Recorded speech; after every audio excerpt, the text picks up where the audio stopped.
Hello there, and welcome back to another episode of Daily Magic. My name is SlytherinKnight, and I'm so happy you could join me. So today's new daily is to cast 30 red or green spells, which is not too bad. And we're going to work with the deck that I've been kind of looking at, contemplating for a little while. This is a Temur Aggro deck. Now the main reason I was kind of sitting on it for a little while is I only had one copy of Temur Battlecrier, but you kind of need four Battlecriers for this deck to really work. And ultimately I said, you know what, it's a good card. It'll be sticking around for a while, so might as well, right? But anyway, this is an aggro deck, but it is also a combo deck. We'll talk about that right now. Battlecrier makes it to where, during your turn, spells you cast cost 1 less to cast for each creature you control with power 4 or greater. Everything past this point is power 4 or greater. We have Cactusfolk Sureshot, which at the beginning of combat on your turn, other creatures you control with power 4 or greater gain trample, and haste until end of turn. You get the idea. Roaming Throne is here, which we're mainly going to be using, turning it into either a dragon or a human. At least that's what Power Dragon was saying, the one who came up with this deck. Mainly because Outcaster Trailblazer, his triggered ability is whenever another creature you control with power 4 or greater enters, draw a card. You kind of get the idea, right? Or Dragonhawk, Fate's Tempest.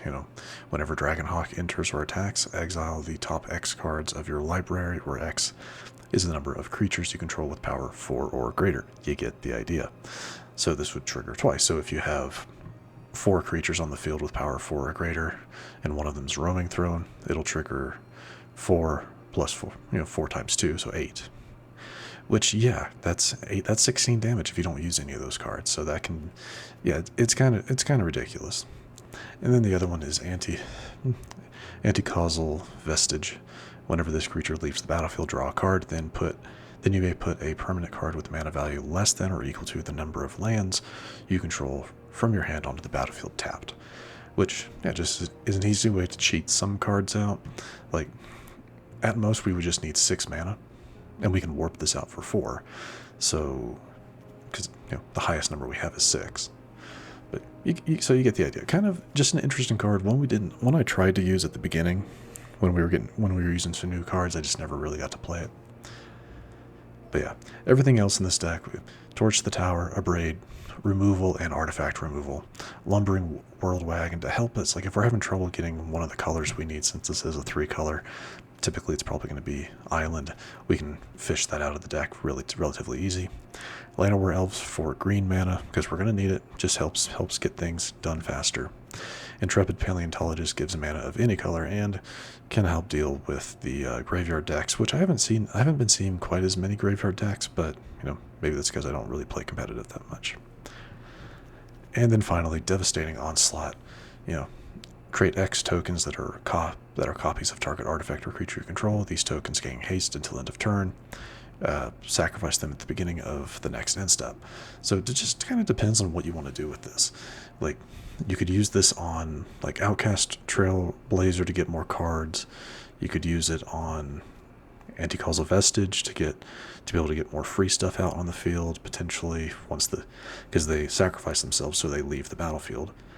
There's a couple of things you can't use it on Dragonhawk, because this is a legendary and it doesn't say anything about allowing that. So yeah, you kind of get the idea. But anyway, that's the deck. Let's give it a shot. I don't know what to expect. I don't typically play 3-color decks just because they tend to be more combo heavy or gimmicky in a way. And you know me, I prefer just straight aggression. That's what I prefer. But let's give it a shot. Oh, this is actually kind of nice, starting with all of our colors right off. That's not bad. Llanowar Elf is good.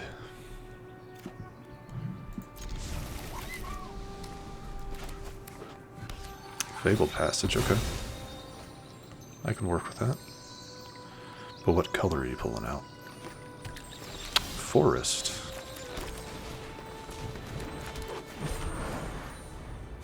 So here's the question: do we plot this so that I can play something big, or do I care? Well, it looks like I'll be getting rid of that first, so that's unfortunate. I would have preferred...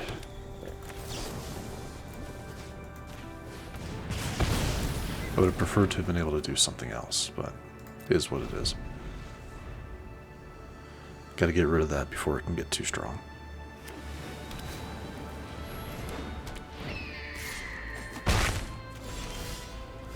And there is our Vestige. Okay, so what we're going to do here, I'm going to play that. I'm going to warp out the Vestige.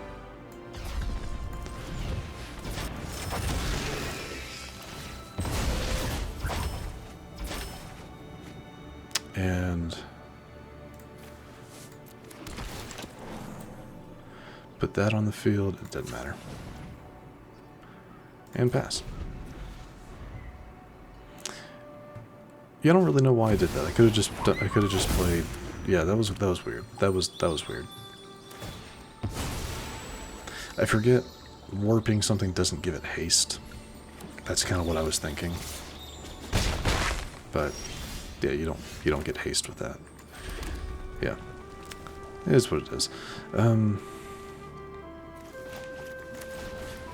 Let's go with that. It has reach. Get another card draw.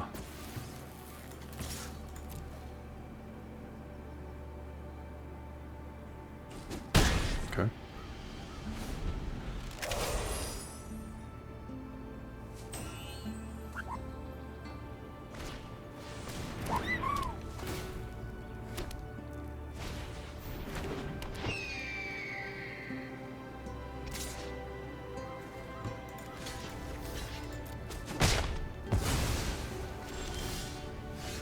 And there is our Battlecrier.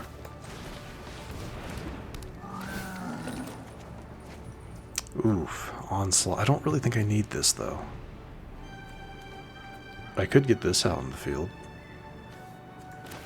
Yeah, let's do that.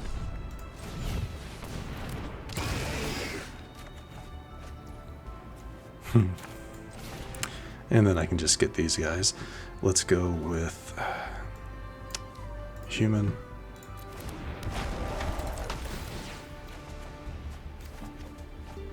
And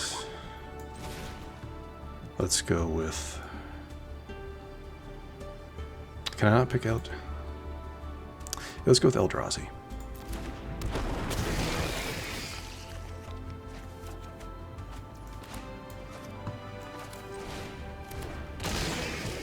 So you get the idea.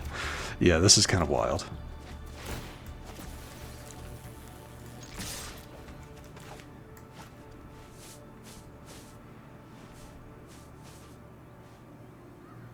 I don't think there's anything... Yeah, I don't think there's anything you can do to stop that. Yeah, that was pretty great. So you get the idea of what this deck is supposed to do. I was able to play my Anticausal Vestiges, my Roaming Thrones for 0, because I had, eventually I was able to, because I had, for these guys, I had 4 creatures with power 4 or greater. For these guys, I eventually had 6, 4 or greater. So yeah, you get the idea of what this deck is supposed to do. But yeah, that was kind of wild. Okay, yeah, no, I like this. I like this a lot. But yeah, there's our combo. Very nice. I will say that we got a little lucky there with having all of those, having all of our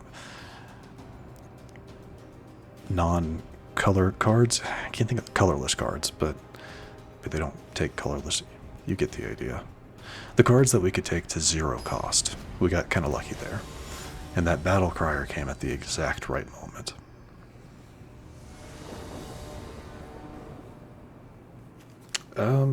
I'll keep this.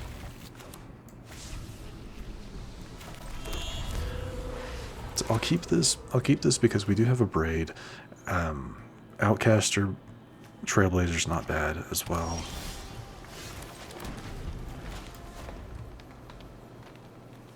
Oh, that's right, I need to play Island to get that.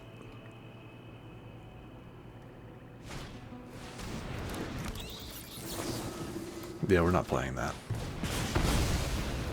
None of that. I don't want to lose you. Yeah, I don't want to lose my Battlecrier just yet. It doesn't matter.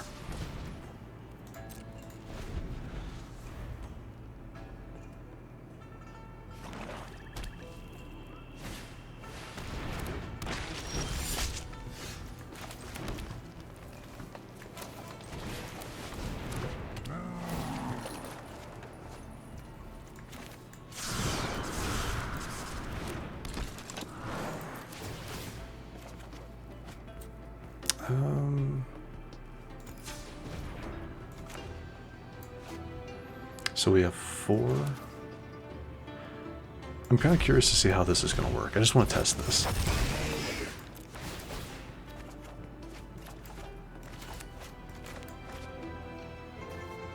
And then I could warp that one in as well. So that leaves... Okay, so still up to 4. Okay, so yeah, we can't do that. But we can do the U.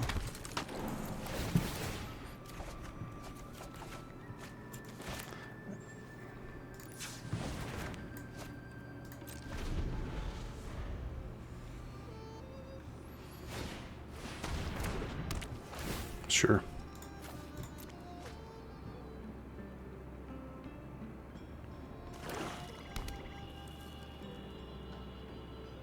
It might be good to get rid of my Battlecrier, if you can.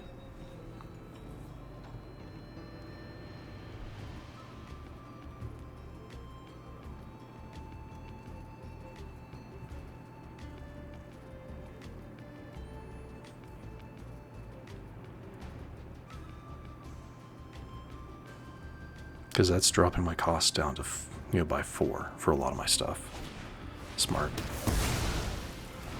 Yeah, that's what you got to do. Another Dragonhawk. Let's go ahead and get you out in the field.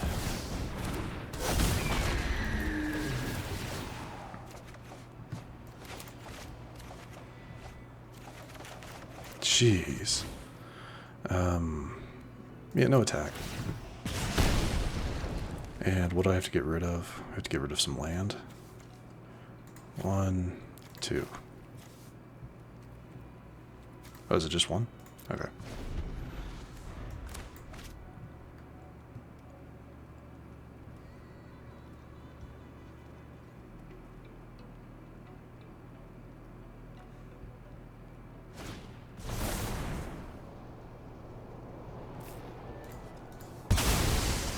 That's fine.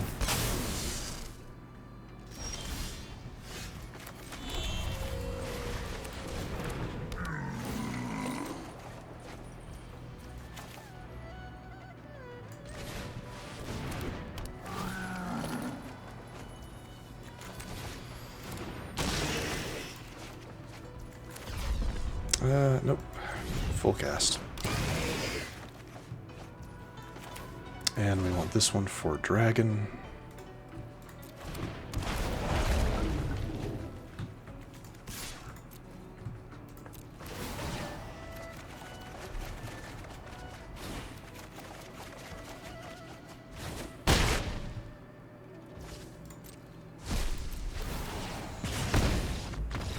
Awesome. Yeah, this is ridiculous. This is a little ridiculous, this combo. But hey, that helped us finish off our 15 wins in a week. We finished off our cast white and green spells from, I think, the last episode, so we'll take that. We leveled, I think we just got we got a player draft token and a mastery orb, so nothing we can open, nothing we can show off, unfortunately. But yeah, I do think we're actually gonna go ahead and wrap things up here for now. This deck's kinda crazy. Like, it's a little ridiculous, to be completely honest. To be able to get a lot of, some of our like heavy hitting cards, some of our combo cards out for free. Yeah, that's ridiculous. And even then, we didn't have our Cactusfolk to give everything haste. Well, we didn't really need it because we got a roaming throne to turn to dragon, so that Dragonhawk triggered twice, which would have done 28 damage to my opponent because we drawed 7 twice, so for 14 cards, And for every card you don't, you deal 2 damage, so 28 damage. Absolutely wild. But yeah, we're going to wrap things up here. So, if you enjoyed this episode, which I do sincerely hope you did, please feel free to hit that thumbs up button down below. And if you do happen to be new to the channel, hello, welcome, and please do consider subscribing. And to stay up to date for whenever new content is released, don't forget to hit that bell icon after you subscribe. But other than that, thank you so much for watching. I really, really do appreciate it. And I will see you all next time.